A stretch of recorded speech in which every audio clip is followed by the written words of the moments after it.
Good morning, students. Welcome to next lecture. As you know, we have completed chapter number 2 of class 12th biology. We have also done the NCERT exercise questions. Now today we are going to start about chapter number 3, that is a human reproduction. इस chapter में mainly हम जो topic discuss करेंगे that are the male reproductive system, it's structures and the various parts of the male reproductive system, जो organ male reproductive system में होते हैं. Then female reproductive system, इसका स्ट्रक्चर, इसके organs, the process gametogenesis, menstruation cycle, fertilisation and implantation, pregnancy and embryonic development, parturition and lactation. तो these are the some important topics of this chapter. One by one we will discuss about it. So let's start. As you know, humans are sexually reproducing organism. Human sexual reproduction करते हैं और human viviparous हैं. Viviparous वो animals होते हैं that give birth to young one, जो बच्चों को बर्थ देते हैं. तो ह्यूमन जो है एक तो सेक्शुअल रिप्रोडक्शन करते हैं, ये ए सेक्शुअल रिप्रोडक्शन या वेजिटेटिव रिप्रोडक्शन नहीं करते हैं. Human are complete sexual reproducing organism and these are viviparous. उसके बाद हैं जो मेन इवेंट्स ह्यूमन के रिप्रोडक्शन के टाइम में होते हैं, उन इवेंट्स को हम वन बाय वन डिस्कस करेंगे. फर्स्ट इवेंट है gametogenesis, that is a gamete formation. Next event है इंसेमिनेशन, कि मेल गमीट को फीमेल की बॉडी में ट्रांसफ़र करना है, क्योंकि फीमेल गमीट कभी रिलीज़ नहीं होता है, वो हमेशा फीमेल की बॉडी में ही रहता है. एग कभी भी फीमेल की बॉडी से बाहर नहीं आता है. तो इसलिए जो रिलीज़ होता है वो क्या होते हैं, मेल गमीट, जिनको स्पर्म्स कहा जाता है. In case of human, the male gamete is known as a sperm and female gamete is known as a egg. पहले ये क्लियर होना चाहिए आपको. उसके बाद जो मेल गमीट है वो ट्रांसफ़र होता है फीमेल की बॉडी में, उस प्रोसेस को इंसेमिनेशन कहा जाता है. उसके बाद फीमेल की बॉडी के अंदर मेल और फीमेल गमीट या एग और स्पर्म की फर्टिलाइजेशन होती है, जिसको फर्टिलाइजेशन इवेंट कहा जाता है. And the fertilisation is internal fertilisation. Fertilisation के बाद जाइगोट बनता है. जाइगोट के बाद एम्ब्रियो की डेवलपमेंट शुरू होती है, जिसमें सबसे पहले स्टेज जो एम्ब्रियो की बनती है that is the formation of the blastocyst. उसके बाद जब एम्ब्रियो ब्लास्टोसिस्ट स्टेज तक पहुंच जाता है, तब जाके वो एम्ब्रियो जो है फीमेल की यूट्रस के साथ खुद को अटैच कर लेता है, वहाँ पे जुड़ जाता है उसके साथ, क्योंकि उसको वहाँ रह के न्यूट्रिशन लेनी होती है और फर्दर ग्रोथ करनी होती है, बेबी में डेवलप होना होता है. तो वो जो ब्लास्टोसिस्ट या प्रो एम्ब्रियो, जो छोटा सा एम्ब्रियो डेवलप हो गया है, उसकी जब यूट्रस के साथ अटैचमेंट हो गई तो उस प्रोसेस को कहते हैं इम्प्लांटेशन. उसके बाद फर्दर एम्ब्रियो की डेवलपमेंट शुरू होती है. एम्ब्रियो धीरे धीरे डिवाइड करता है, वो बेबी में डेवलप होता है. 3 लेयर्स बनती हैं, एक्टोडर्म, मीजोडर्म, एंडोडर्म, उन्हीं से पूरी की बॉडी तैयार होती है. तो उसको एम्ब्रियोनिक डेवलपमेंट कहते हैं. और जितना टाइम वो एम्ब्रियो फुली डेवलप होने में लगाता है, फुली डेवलप किस में होगा, वो बेबी में या फीटस में. तो जितना टाइम उसने ह्यूमन में लगाया, उस पूरे पीरियड को कहते हैं गेस्टेशन. दैट मीन्स कि जितना टाइम वो मदर की बॉडी में रहा एज अ फीटस, बर्थ लेने से पहले और फर्टिलाइजेशन से लेके, तो उस पीरियड को गेस्टेशन कहा जाता है. The period from the fertilisation to still the birth of the baby, that is known as a gestation period. और ह्यूमन फीमेल में या ह्यूमंस में कितना होता है, 9 मंथ लगते हैं एक एम्ब्रियो को पूरा का पूरा फीटस या बेबी के फॉर्म में डेवलप होने में. तो उस पीरियड को जितना टाइम वो मदर की बॉडी में डेवलप होता रहा, उसको गेस्टेशन पीरियड कहते हैं. और लास्ट में क्या होती है, delivery of the baby, that process is known as a parturition. तो these are main event of human reproduction, जो आधे इवेंट्स मेल में होते हैं और आधे इवेंट्स फीमेल में होते हैं. तो वन बाय वन जब हम डिस्कस करेंगे तो हमें ये क्लियर हो जाएगा कि कौन कौन से इवेंट मेल में हुए और कौन से फीमेल में हुए. ह्यूमन रिप्रोडक्शन का क्या मेन पार्ट है कि ज़्यादातर जो इवेंट हैं वो फीमेल की बॉडी में होते हैं. मेल के जो पार्ट है that is a production of the male gamete and transfer of that male gamete to the female. तो बाकी की जो बेबी की डेवलपमेंट होगी, एम्ब्रियो की डेवलपमेंट होगी, एम्ब्रियो बनेगा, डेवलप होगा, बेबी का डेवलपमेंट होगी, बर्थ होगा, वो सारा फीमेल की बॉडी में होता है. तो next we are going to start about the male reproductive system. So हमने सबसे पहले ये डिस्कस किया कि जो बेसिक स्टेप हैं ह्यूमन रिप्रोडक्शन के, वो हैं gametogenesis, insemination, fertilization, blastocyst development, implantation, embryo development and parturition. So these are 7 events in the human या basic step in the human reproduction. तो आपको ऐसे ही पॉइंट्स फॉर्म में लिखने हैं अगर आपको क्वेश्चन आता है कि what are the basic step in the human reproduction. Next है जो ह्यूमन रिप्रोडक्टिव सिस्टम है, उसमें हम स्टार्ट करने जा रहे हैं मेल रिप्रोडक्टिव सिस्टम. फर्स्ट हम स्टार्ट कर रहे हैं मेल रिप्रोडक्टिव सिस्टम. तो मेल रिप्रोडक्टिव सिस्टम के 4 मेन पार्ट्स हैं, testis, accessory ducts, glands and external genitalia. इसमें से जो फर्स्ट है testis, that is known as a primary sex organ, और जो एक्सेसरी डक्ट, ग्लैंड और एक्सटर्नल जेनिटिलिया हैं, these are the secondary sex organ. तो आपको ये पहले क्लियर होना चाहिए कि प्राइमरी और सेकेंडरी सेक्स ऑर्गन में क्या डिफरेंस है। प्राइमरी सेक्स ऑर्गन वो होगा जो डायरेक्ट मेल या फीमेल गैमीट प्रोड्यूस करेगा। तो ह्यूमन की कंडीशन में मेल के बॉडी में टेस्टिस और फीमेल की बॉडी में ovary. These are two organs which produce male and female gamete. So these two organ are known as a primary sex organ. But जो उन सेक्स ऑर्गन की development में help करेंगे या उनको ट्रांसफ़र करने में हेल्प करेंगे या उनको न्यूट्रिशन प्रोवाइड करवाएंगे, वो सारे ऑर्गन जो हैं उनको कहेंगे सेकेंडरी सेक्स ऑर्गन, जिनका डायरेक्ट गैमीट बनाने में रोल नहीं है। तो जो ये डक्ट्स हैं, ग्लैंड्स हैं, एक्सटर्नल जेनिटिलिया हैं, इनका काम गैमीट को ट्रांसफ़र करना या उसको न्यूट्रिशन प्रोवाइड करवाना, उसको थोड़ी देर के लिए पालना है। तो these are the secondary sex organ which do not have a direct role in the production of the gametes, either male और फीमेल। तो मेल की कंडीशन में देखें या मेल की बॉडी में देखें तो testis is the primary sex organ and accessory duct, glands and external genitalia are secondary sex organ. सबसे पहले टेस्टिस के बारे में पढ़ लेते हैं। जो टेस्टिस है that is situated in the pelvic region, जो एब्डोमिनल कैविटी होती है वहाँ पे होती है testis. That is situated in the abdominal cavity, situated in the lower part of the body outside the abdominal cavity. Abdominal cavity या body से बाहर होती है, not inside the abdominal cavity. तो testis is present outside the abdominal cavity और outside the pelvic region. और ये जो टेस्टिस है that is enclosed inside a pouch. उस पाउच को कहते हैं स्कॉटम। जैसे बैलून जैसा एक पाउच होता है जिसमें टेस्टिस होती है। टेस्टिस का नंबर मेल के कंडीशन में 2 होते हैं। 2 testis are present in the male reproductive system. तो वो पाउच भी कितने होते हैं? 2 होते हैं। एक एक पाउच में एक एक टेस्टिस होती है। जैसे कि आप ये डायग्राम में देख रहे हैं, यहाँ पे एक साइड का व्यू है, तो सेक्शनल व्यू है इसमें। तो इसमें एक साइड से दिखा रहा है कि एक टेस्टिस एक पाउच में बंद है। ऐसा ही इसके पीछे दूसरी टेस्टिस होगी जो दूसरे पाउच में बंद होगी, और इस पाउच को कहा जाता है scrotum. That is made up of the loose skin. ये बिल्कुल लूज स्किन से बना हुआ एक पाउच है जिसके अंदर टेस्टिस जो है वो हैंग कर रही होती हैं, ये टेस्टिस जिसके अंदर पड़ी होती हैं। द नेक्स्ट है, अब ये क्वेश्चन है कि टेस्टिस बॉडी से बाहर क्यों होती हैं? Why testis are not present inside the male body? Testis बहुत डेलिकेट पार्ट है और बहुत इंपॉर्टेंट पार्ट है। जो स्पर्म प्रोड्यूस करेगा वो टेस्टिस ही प्रोड्यूस करेगा, फिर भी जो टेस्टिस है वो बॉडी के बाहर ही होती है एक पाउच में, that is a scrotum. Because testis में स्पर्म प्रोडक्शन के लिए जो टेम्परेचर चाहिए वो हमारी बॉडी के टेम्परेचर से 37 डिग्री सेल्सियस से जो है उससे 2.5 डिग्री सेल्सियस कम चाहिए। तो वो टेम्परेचर बॉडी के बाहर इसको मिल जाता है। बॉडी के बाहर जब ये हैंग कर रही होती है स्कॉटम में, तो वहाँ पे टेम्परेचर 2.5 डिग्री कम रहता है। तो ये टेम्परेचर जो है that is the best for the production of the sperms. That's why जो है वो टेस्टिस बॉडी से बाहर हैंग कर रही होती हैं टू रिक्वायर लो टेम्परेचर। और कितना टेम्परेचर कम चाहिए हमारी बॉडी से? 2 से 2.5 डिग्री सेल्सियस कम। देन उसके बाद नेक्स्ट है, जो अडल्ट हैं, अगर टेस्टिस की शेप देखी जाए तो टेस्टिस जो हैं उनमें ओवल शेप होती है। लेंथ ब्रेड्थ आपको याद करनी पड़ेगी। इसकी लेंथ 4 to 5 सेंटीमीटर होती है, बिड्स 2 to 3 सेंटीमीटर होती है। उसके बाद हर एक टेस्टिस के अंदर जो है वो 250 टेस्टिकुलर लोब्यूल्स होती है, या 250 कंपार्टमेंट्स होते हैं जिनको कहा जाता है टेस्टिकुलर लोब्यूल्स। तो एक टेस्टिस के अंदर 250, दूसरी के अंदर भी 250, तो टोटल दोनों टेस्टिस में हो गए 500 कंपार्टमेंट, और उन कंपार्टमेंट को कहा जाता है टेस्टिकुलर लोब्यूल्स। तो 500 दोनों में टेस्टिकुलर लोब्यूल्स होते हैं। सो हमने टेस्टिस के बारे में पढ़ा, इसकी पोजीशन। देन स्कॉटम जो है वो स्मॉल मस्कुलर सैक है जो टेस्टिस को प्रोटेक्ट करता है, और ये मेल के एक्सटर्नल जेनिटिलिया का पार्ट है and it is present behind the penis, जैसे आप डायग्राम में देख रहे हैं। आगे पेनिस है और पेनिस के पीछे होता है स्कॉटम जिसमें टेस्टिस प्रेजेंट होती हैं। और ये अगर इसकी नेचर देखें तो ये मस्कुलर सैक है, मसल से बना हुआ है, और इसका काम होता है टेस्टिस को प्रोटेक्ट करना। तो स्कॉटम के बारे में क्वेश्चन आता है तो it is a muscular sac, it protect the testis and it is a part of external male genitalia. external male genitalia होता है कि जो मेल का जेनाइटल पार्ट्स हैं कुछ जेनाइटल पार्ट्स बॉडी के अंदर हैं, कुछ जेनाइटल पार्ट्स बॉडी के बाहर हैं।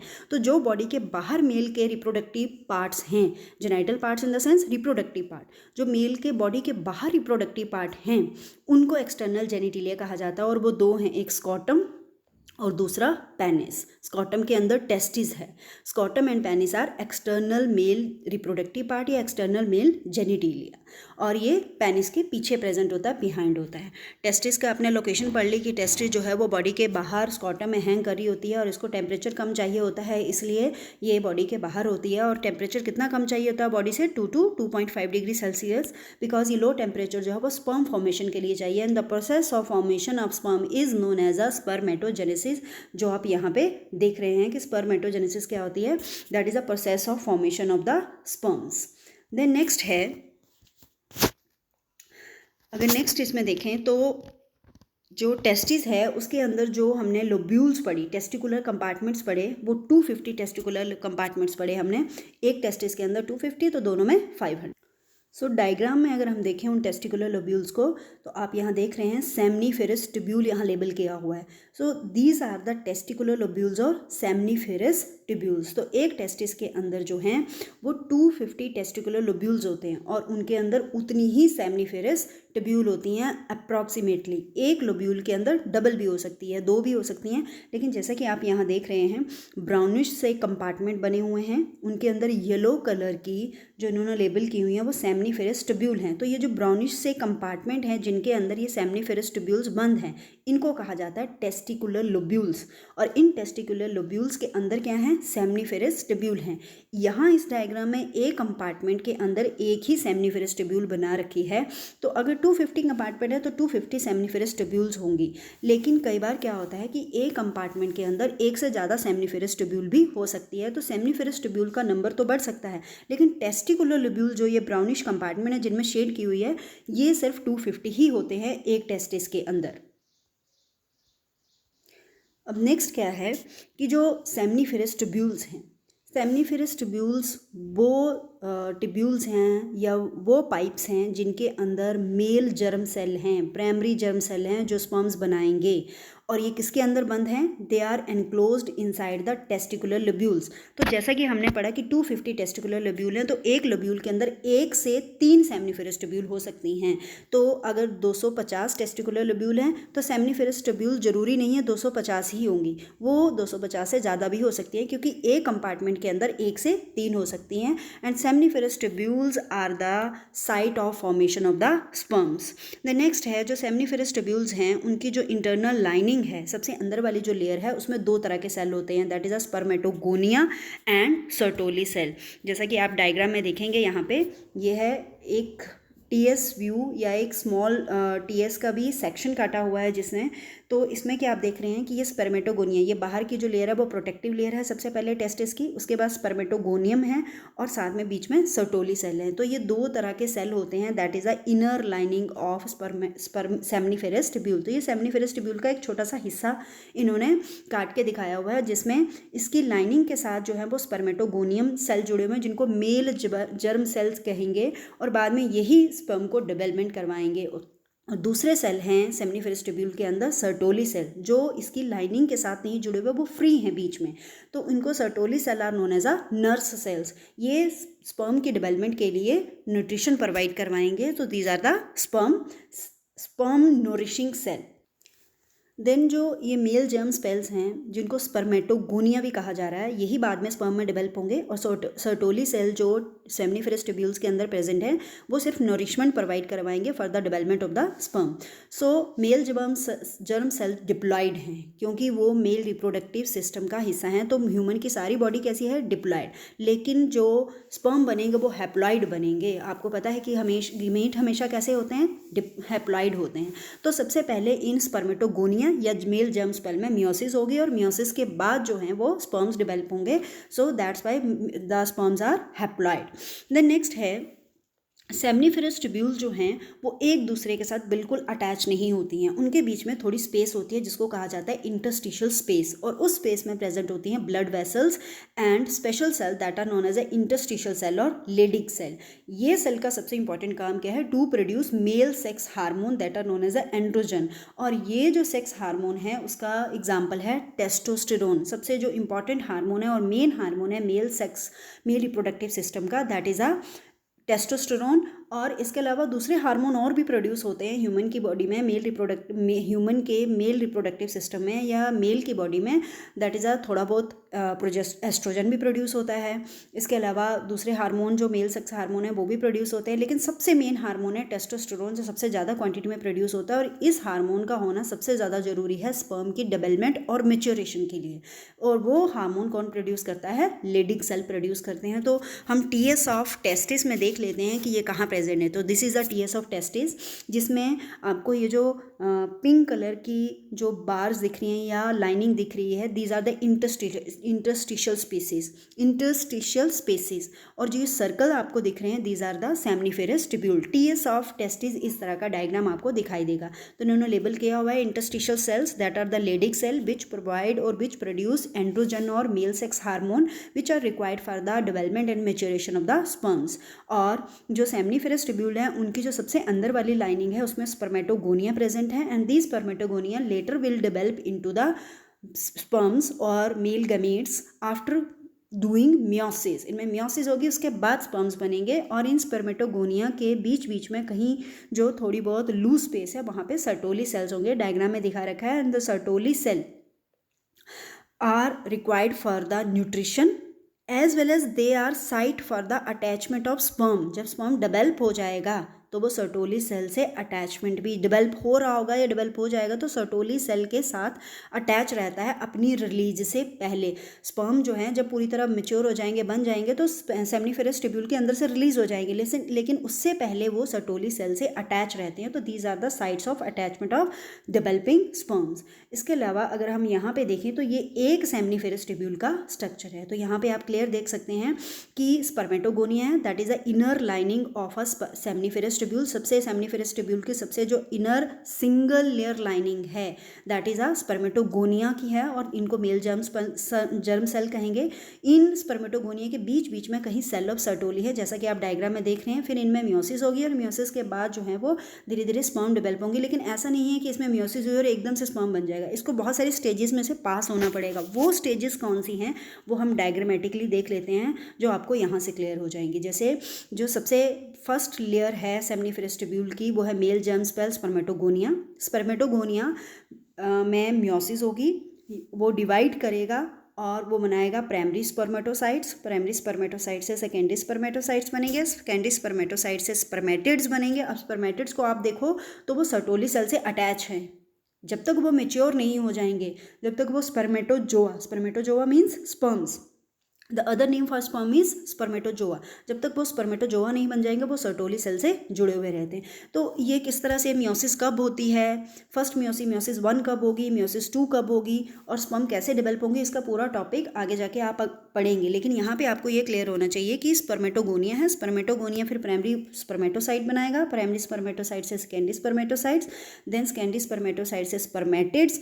वो अभी तक सर्टोली सेल से ही जुड़े रहेंगे, उसी से न्यूट्रिशन भी लेते रहेंगे और उसी से अटैच रहेंगे। Then they will mature and develop into spermatozoa और स्पर्म्स, और तब जाके वो सेमनीफेरस ट्यूब्यूल के अंदर से रिलीज हो जाएंगे। तो these are steps of the development of the sperm, जिनको लेटर आप डिटेल में नेक्स्ट टॉपिक में पढ़ेंगे।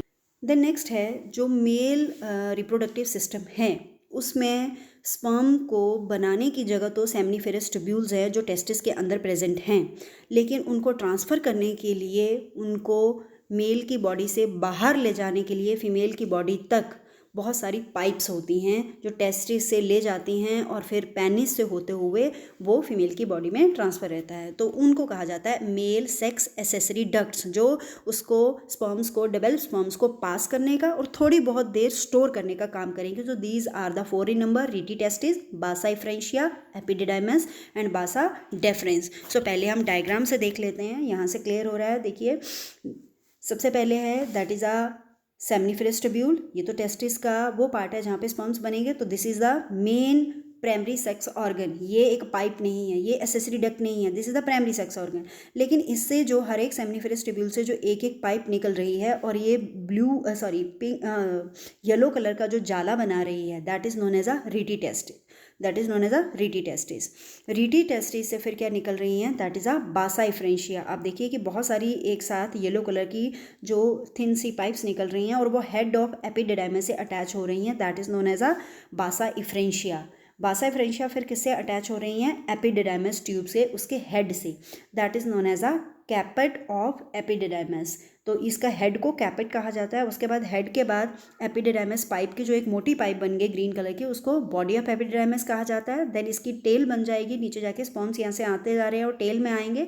टेल के बाद जो है वो एपिडिडाइमस यहाँ पे खत्म हो जाती है और उसके बाद एक नेक्स्ट हाईली क्वाइल्ड पाइप बन जाती है, बासा डेफरेंस, जो शुरू में तो क्वाइल्ड होती है लेकिन बाद में वो स्ट्रेट हो जाती है और ये जो है वो टेस्टिस से स्पर्म को मेल की बॉडी के अंदर ले जाती है। यहाँ तक ये सारी की सारी जो है वो टेस्टिस के अंदर थी पाइप। सेमनीफेरस ट्यूब्यूल टेस्टिस के अंदर, रीटी टेस्टिस टेस्टिस के अंदर, vasa efferentia, epididymis and half part of vasa deferentia that is outside the body of the male, क्योंकि ये टेस्टिस के साथ जुड़ी हुई हैं ये पाइप्स। लेकिन बासा डिफरेंशिया फिर ऊपर की तरफ जा रही है, that means it goes inside the body of the male. जब आप मेल रिप्रोडक्टिव सिस्टम का स्ट्रक्चर पढ़ेंगे तब आपको ये चीज़ क्लियर हो जाएगी। तो इसकी डिटेल अगर देखें तो यहाँ आप देख रहे हैं कि जो सबसे बाहर वाली टेस्टिस की प्रोटेक्टिव लेयर है, that is a tunica vaginalis. फिर उसके बाद जो सेकंड प्रोटेक्टिव लेयर है, that is a tunica albuginea. जो थर्ड प्रोटेक्टिव लेयर है, that is a tunica vasculosa. Tunica vasculosa जो होती है, that is a highly rich in the blood vessels. So these are the 3 protective layer of the testis. Then start होता है इसका seminiferous tubules या testicular compartment. जो testicular compartments हैं वो यहाँ बने हुए हैं और उनके अंदर सेमनीफेरस ट्यूब्यूल्स हैं। हर एक सेमनीफेरस ट्यूब्यूल का जो कंपार्टमेंट है या टेस्टिकुलर कंपार्ट्स हैं वो एक दूसरे के साथ अटैच नहीं होते, उनके बीच में थोड़ा सा गैप होता है जिसको कहा जाता है सेप्टम ऑफ टेस्टिस, जैसा कि यहाँ लेबल किया हुआ है। उसके बाद जो है हर एक सेमनीफेरस ट्यूब्यूल जो है वो इकट्ठी होके उसकी जो पाइप्स निकलती हैं वो एक जाला बना देती हैं पाइप का टेस्टिस के अंदर, जिनको कहा जाता है रीटी टेस्टिस। रीटी टेस्टिस से जो पाइप्स निकलती हैं, जैसा कि आप यहाँ डायग्राम में देख रहे हैं, रीटी टेस्टिस जो येलो कलर की थिन पाइप्स निकल रही हैं, that open into the epididymis, जिनको बासा इफ्रेंशिया कहा जाता है। बासा इफ्रेंशिया खुलती हैं कैपेट एपिडिडाइमस या हेड ऑफ एपिडिडाइमस पाइप में। उसके बाद दैट उस पर वो चले जाते हैं बॉडी में, that is a corpus epididymis, body को कॉर्पस कहा जाता है। देन टेल ऑफ एपिडिडाइमस, जिसको कॉडा एपिडिडाइमस कहा जाता है, क्योंकि एपिडिडाइमस सबसे बड़ी पाइप है तो उसके 3 पार्ट्स बना दिए, caput, corpus and cauda, head, body and tail. उसके बाद यहाँ से जो पाइप निकलती है कॉडा एपिडिडाइमस से, एक पतली थिन पाइप निकलती है, वो हाईली क्वाइल्ड होती है और उसको बासा डेफरेंस कहते हैं, जो ऊपर जाके जैसे जैसे बॉडी की तरफ जाती है वो स्ट्रेट हो जाती है और बॉडी के अंदर एंटर हो जाती है। तो this is the LS of testis. तो जो डायग्राम आप इजीली बना पाए हैं, ज़्यादा क्लियर हो, वो आपने प्रैक्टिस करनी है इसकी बनाने की, और लेबलिंग आपने सारी करनी है। जो ये डायग्राम में शो कर रही हूँ उसमें कुछ एक लेबलिंग मिसिंग है, जैसे रीटी टेस्टिस, बासा इफ्रेंशिया, ये लेबलिंग मिसिंग है, तो आपने दूसरी डायग्राम से वो ले लेनी है। लेकिन जो डायग्राम आपको ज़्यादा क्लियर लग रही है आपने वही डायग्राम ड्रॉ करने की कोशिश करनी है। कई बार पेपर में एलएस ऑफ टेस्टिस का क्वेश्चन आता है, एलएस और TS of testis, these 2 diagrams are important, paper में बहुत बार पूछी जाती हैं। उसके बाद नेक्स्ट है what is the function of these accessory ducts. जो सबसे पहले हमने स्टार्ट किया सेमनीफेरस ट्यूब्यूल, ये प्राइमरी सेक्स ऑर्गन है या प्राइमरी साइट है स्पर्म फॉर्मेशन की। This is the not accessory duct, seminiferous tubule is not accessory duct, this is the primary site of formation of the sperms. तो ये खुलती है बासा इफ्रेंशिया में। बासा इफ्रेंशिया में किसके थ्रू खुलती है, रीटी टेस्टिस, जैसा कि आप डायग्राम में यहाँ देख रहे हैं रीटी टेस्टिस बना हुआ है। रीटी टेस्टिस के थ्रू जो है ये किस में खुल रहे हैं, rete testis is the network of small pipes, जो फर्दर किस में खुलेंगी, बासा इफ्रेंशिया में। तो सेमनीफेरस ट्यूब्यूल्स खुली रीटी टेस्टिस में और रीटी टेस्टिस आगे ओपन हो रही है बासा इफ्रेंशिया में। तो ये आपने ध्यान रखना है कि जो हमारा सेमनीफेरस ट्यूब्यूल है वो डायरेक्ट जो हैं वो बासा इफ्रेंशिया से कनेक्टेड नहीं होती हैं। सबसे पहले वो रीटी टेस्टिस में खुलती हैं और रीटी टेस्टिस फिर बासा इफ्रेंशिया में खुलती हैं। बासा इफ्रेंशिया फिर टेस्टिस को छोड़ देती है, बासा इफ्रेंशिया टेस्टिस से बाहर आ जाती हैं। Rete testis is the network of small pipes inside the testis. Rete testis फिर किस में खुल गई, बासा इफ्रेंशिया। बासा इफ्रेंशिया फिर लीव कर देंगी टेस्टिस को और वो खुल जाएंगी next, that is the caput of epididymis, epididymis के हेड में।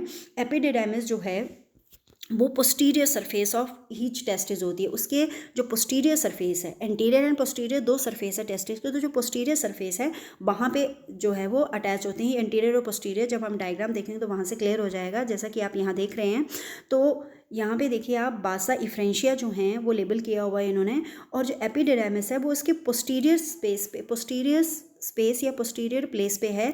इंटीरियर स्पेस वो होता है इसका जो पेनिस को फेस कर रहा है। जो पेनिस की तरफ का हिस्सा है टेस्टिस का वो इंटीरियर है, और पेनिस से अवे वाला हिस्सा जो है वो दैट इज़ अ पोस्टीरियर। तो वहाँ पे एपिडेर्मिस स्टार्ट होती है।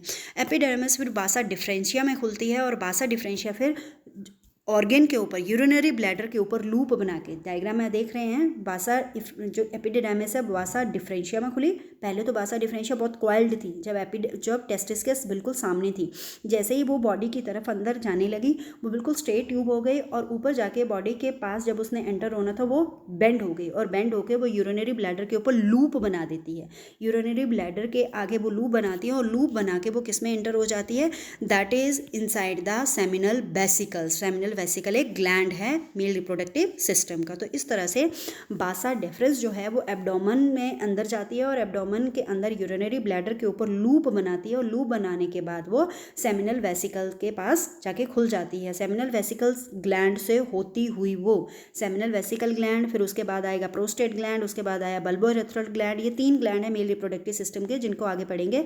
इनसे वो पाइप्स लेती हुई सीधी जाके खुलती है यूरिथ्रा में। Urethra is the pipe through which urine as well as sperm और semen are transferred या फिर that are ejected from the body। तो जो यूरिथ्रा है वो पहले यूरिथ्रा में खुलती है। यूरिथ्रा जो है वो उसके थ्रू यूरिन भी आ रहा है और उसके थ्रू सीमेन भी आ रहा है, जिसमें स्पर्म्स आ रहे हैं तैरते हुए या फिर स्विम करते हुए। तो ये यूरिथ्रा में ओपन होगी। यूरिथ्रा जो है वो एपिडेर्मिस जो है उसके बाद यूरिथ्रा जो एपिडेर्मिस है वो बासा डेफरेंस में खुली। बासा डेफरेंस फिर यूरिथ्रा में खुलेगी, लेकिन जब बासा डेफरेंस यूरिथ्रा में खुलेगी उससे पहले वो सेमिनल वेसिकल या बल्बोरेथ्रल ग्लैंड से भी डक्ट ले चुकी होगी। तो उस हिस्से को इसको कहा जाएगा इजैकुलेटरी डक्ट। तब उसका नाम बदल जाएगा इजैकुलेटरी डक्ट, बासा डेफरेंस नहीं रह जाएगा। जब ये ग्लैंड से पाइप्स ले लेगी तो it's name is change into the ejaculatory duct.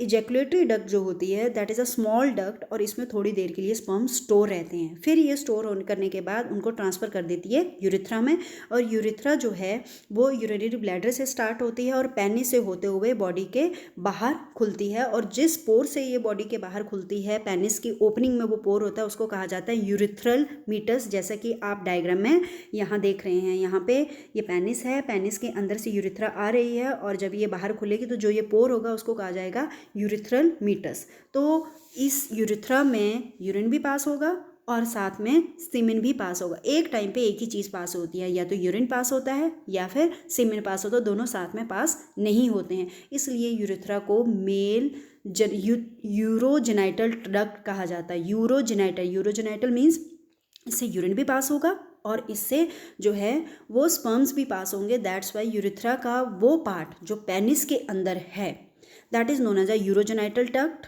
और यूरिथ्रा का वो पार्ट जो यूरिनरी ब्लैडर से जुड़ा हुआ है, जिसके अंदर अभी बासा डेफरेंस एंटर नहीं हुई है, तो उस पार्ट को सिर्फ यूरिथ्रा कहा जाता है। लेकिन जब उसमें बासा डेफरेंस एंटर हो गई in the form of ejaculatory duct, तो वो पार्ट उसका बन जाता है यूरोजेनाइटल डक्ट, तब उसको यूरिथ्रा नहीं कहा जा सकता। देन नेक्स्ट है पेनिस जो है वो मेल का एक्सटर्नल जेनिटिलिया, जैसा आपने डायग्राम में देखा, और इसके अंदर स्पेशल टिश्यू होते हैं जिसकी हेल्प से ये इरेक्ट हो जाता है, और इरेक्ट होने पर ही ये स्पर्म को फीमेल की बॉडी में ट्रांसफ़र कर पाता है, और उस प्रोसेस को कहा जाता है insemination, transfer of sperm into the body of female, that is insemination. तो इसमें स्पेशल टिश्यू होते हैं जिनकी वजह से ये इरेक्ट होता है। इरेक्ट तभी होता है जब इसको ट्रांसफ़र करना होता है, अदरवाइज़ ये मोस्टली मैक्सिमम कंडीशन में ये जो है वो फोल्डेड रहता है, इसके ऊपर स्किन की कवरिंग रहती है, लेकिन यूरिन पास करने के टाइम भी ये इरेक्ट हो सकता है। इरेक्शन की वजह क्या है, इसकी special tissue present in the penis. The next है जो पेनिस का एनलार्ज एंड होता है उसको कहा जाता है ग्लैंस पेनिस, और उसके ऊपर जो स्किन का फोल्ड होता है उसको कहा जाता है that is a four skin. Diagram में देखें आप, यहाँ पे दिखा रखा है पेनिस की diagram. Glans penis is the जो इसका डिस्टिल एंड है, लास्ट एंड है, वो स्वोलन होता है, that is a glans penis. और इसके ऊपर जो स्किन का फोल्ड होता है पेनिस के ऊपर, ग्लैंस पेनिस के ऊपर, that is a foreskin. यहाँ भी डायग्राम में दिखा रखा है, the swollen end is known as a gland penis and the fold of skin over the penis is known as a foreskin. Then next है glands of male reproductive system that are known as a male accessory glands. जो male reproductive system है उसमें 1 pair seminal vesicle का होता है, एक prostate gland होता है और अगेन एक पेयर बल्बोरेथ्रल ग्लैंड्स होते हैं। तो 2 सेमिनल वेसिकल हो गए, एक प्रोस्टेट ग्लैंड हो गया और 2 बल्बोरेथ्रल ग्लैंड हो गए। ये जो ग्लैंड्स हैं ये इकट्ठी जो सिक्रीशन प्रोड्यूस करते हैं उसको सेमिनल प्लाज्मा या सीमेन कहा जाता है। इन तीनों ग्लैंड की जो सिक्रीशन होती है, जो लिक्विड ये प्रोड्यूस करते हैं, उसको सीमेन कहा जाता है। एंड दैट सिक्रीशन और that fluid is rich in fructose, calcium and certain enzyme. Fructose is the favourite food for the sperm. Sperm यही खा के जिंदा रहते हैं मेल की बॉडी के अंदर जब तक वो ट्रांसफ़र नहीं हो जाते फीमेल की बॉडी में। जो ये सारी चीज़ें हैं, फ्रक्टोज, कैल्शियम, जो एंजाइम स्पर्म को जिंदा रहने के लिए, सर्वाइव करने के लिए चाहिए, वो यही 3 ग्लैंड प्रोड्यूस करते हैं। इसके अलावा जो बल्बोरेथ्रल ग्लैंड है उनका स्पेशल फंक्शन क्या है कि ये पेनिस की लुब्रिकेशन के लिए भी फ्लूइड प्रोड्यूस करते हैं, जिससे पेनिस लुब्रिकेट रहती है और वो ड्राई नहीं होती है। देन नेक्स्ट है that is a reproductive system का डायग्राम। जो मेल रिप्रोडक्टिव सिस्टम है उसका डायग्राम कैसा होता है तो यहाँ दिखा रखा है। जैसे कि आप देख रहे हैं कि 2 टेस्टिस होती हैं, टेस्टिस से जो निकल रही हैं दैट इज़ अ बासा डिफरेंशिया फिर एंटर हो गई बाय फॉर्मिंग अ लूप। यहाँ पे ऐसा लग रहा है कि यूरिनरी ब्लैडर के अंदर चली गई, लेकिन यूरिनरी ब्लैडर पीछे होता है, इसके ऊपर ये लूप बना देती है। लूप बनाने के बाद ये एंटर होगी और इसके साथ फिर दोनों सेमिनल वेसिकल जो ग्लैंड्स थे उन्होंने भी अपनी पाइप जो है वो इसके साथ अटैच कर दी। तो दोनों तरफ से बासा डिफरेंशिया आ रहे हैं, लेकिन जैसे ही वो यूरिनरी ब्लैडर के ऊपर लूप बना के आई वो दोनों जुड़ गई, वो एक पाइप बन गई और उस पाइप में सेमिनल वेसिकल ग्लैंड जो दोनों तरफ थे, यूरिनरी ब्लैडर के ऊपर थे दोनों तरफ, उन्होंने भी अपनी डक्ट डाल दी। तो अब इसका नाम इजैकुलेटरी डक्ट बन गया। जब ये दोनों बासा डिफरेंशिया एक दूसरे से जुड़ जाती हैं तो इनका नाम इजैकुलेटरी डक्ट बन जाता है। उसके बाद जो 1 प्रोस्टेट ग्लैंड है, ऐसे देखने में तो यहाँ लग रहा है कि 2 हैं, लेकिन ये एक ही है जो विंग शेप बन गया है।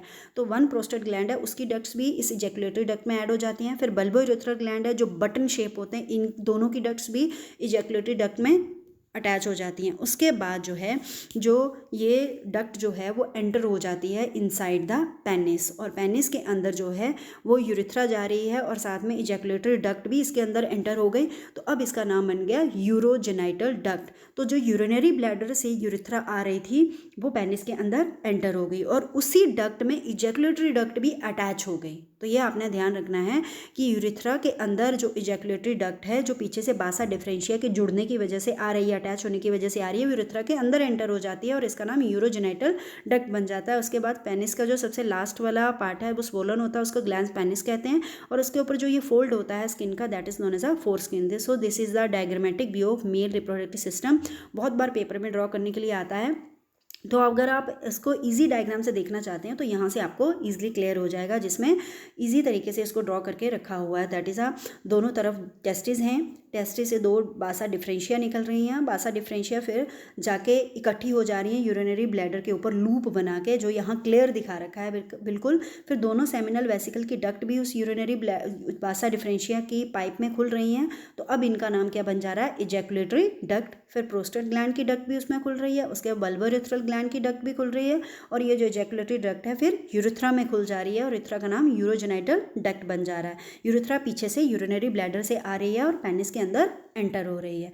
तो इस तरह से जो है ये सारी पाइप जो हैं वो इकट्ठी होकर यूरोजेनाइटल डक्ट बना के बॉडी से बाहर खुलेंगी in the from the pore that is known as a meatus, urethra meatus. जो ये पोर बना हुआ है पेनिस के बिल्कुल टॉप पर, इसको यूरिथ्रा मीटस कहते हैं, जो हम पहले भी पढ़ चुके हैं। सो इस तरह से ये मेल रिप्रोडक्टिव सिस्टम का डायग्राम है जो आपको ड्रॉ करने आना चाहिए पेपर में।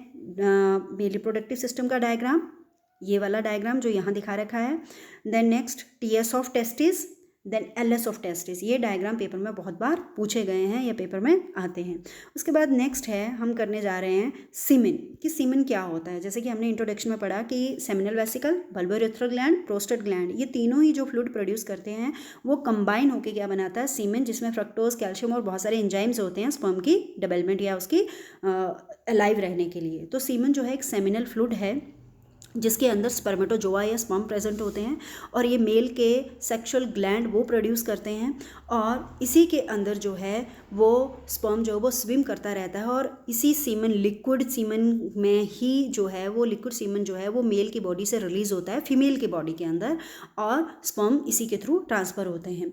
जो सेमिनल फ्लूइड है उसमें बहुत सारे कंपोनेंट्स होते हैं, स्पर्मेटोजोआ स्पर्म्स तो होते ही हैं, इसके अलावा प्रोटियोलिटिक एंजाइम, दूसरे एंजाइम होते हैं, फ्रक्टोज होता है, कैल्शियम होता है, जो स्पर्म्स की डेवलपमेंट स्पर्म्स की जो है वो मेच्योरेशन और उसके साथ साथ उसकी अलाइव रहने के लिए, ज़िंदा रहने के लिए, सर्वाइवल के लिए ज़रूरी है। तो ये एक तरह का मीडियम पर ये लिक्विड होता है। सबसे पहली बात कि सीमन लिक्विड होता है तो स्पर्म को स्विम करके तैर के जो है वो एग तक जाना पड़ता है, तो सीमन उसको एक मीडियम प्रोवाइड करवाता है स्विम करने के लिए, लिक्विड मीडियम प्रोवाइड करवाता है स्विमिंग के लिए। Then the process of discharge of semen, penis से सीमेन बाहर रिलीज़ करने की प्रोसेस को, चाहे वो इन्वायरमेंट में रिलीज़ हुआ है, चाहे वो फीमेल की बॉडी में रिलीज़ हुआ है, मेल रिप्रोडक्टिव सिस्टम से जो सीमेन बाहर रिलीज़ हुआ है एक्सटर्नल मीडियम में, that is known as a ejaculation. तो ये आपको पता होना चाहिए कि इजैकुलेशन क्या होता है, the release of the sperm from the body of the release of the semen from the body of the male. उसके बाद है सीमेन जो है वो एक जेनेटिक मटीरियल है, जेनेटिक क्योंकि इसके अंदर स्पर्म्स प्रेजेंट है। बहुत सारे ऐसे एनिमल्स हैं, ह्यूमन है, जिसमें सीमेन को क्रायो प्रिजर्वेशन किया जाता है, उसके सीमेन को कई सालों तक आप क्रायो कंजर्वेशन या क्रायो प्रिजर्वेशन करके स्टोर करके रख सकते हैं, वो कई सालों तक खराब नहीं होगा। क्रायो कंजर्वेशन क्या होती है, द स्टोरेज ऑफ सीमेन और storage of any material at the liquid nitrogen temperature, that is -196। इतने टेम्परेचर पर अगर आप स्टोर करके रखेंगे तो वो कई हज़ारों सालों तक खराब नहीं होता है और कभी भी आप उसके साथ जो है वो एक्सपेरिमेंट कर सकते हैं या उसको किसी की बॉडी में ट्रांसफ़र कर सकते हैं। तो ये टेक्निक अभी यूज़ की जाती है। So this is all for the semen. Semen के बारे में कई बार 2 मार्क्स का नोट आ जाता है कि सीमेन होता क्या है।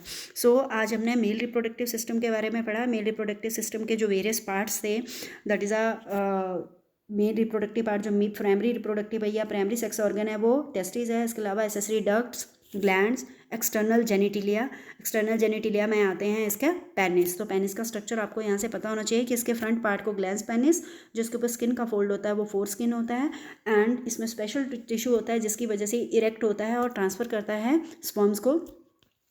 नेक्स्ट है हमने टीएस ऑफ टेस्टिस की डायग्राम पढ़ी कि किस तरह से इसमें कौन कौन से सेल प्रेजेंट होते हैं, क्या क्या फंक्शन होता है। एलएस ऑफ टेस्टिस कि कैसे इसके अंदर जो है सेमनिफेरस ट्यूब्यूल स्पर्म्स प्रोड्यूस करती हैं और कौन कौन सी पाइप से होके ये आगे ट्रांसफ़र होते हैं। जो मेन पाइप आगे ट्रांसफ़र ले जाती है बॉडी में, दैट इज़ अ बास डेफरेंस। तो ये आपने ध्यान रखना है कि जो स्पर्म बनते हैं वो बनते तो टेस्टिस में है जो बॉडी के बाहर है, लेकिन बास डेफरेंस उसको वापस ले जाती है बॉडी के अंदर, क्योंकि जो मेल रिप्रोडक्टिव के सिस्टम के ग्लैंड्स हैं वो बॉडी के अंदर हैं, यूरिनरी ब्लैडर के साथ अटैच हैं या उसके ऊपर हैं।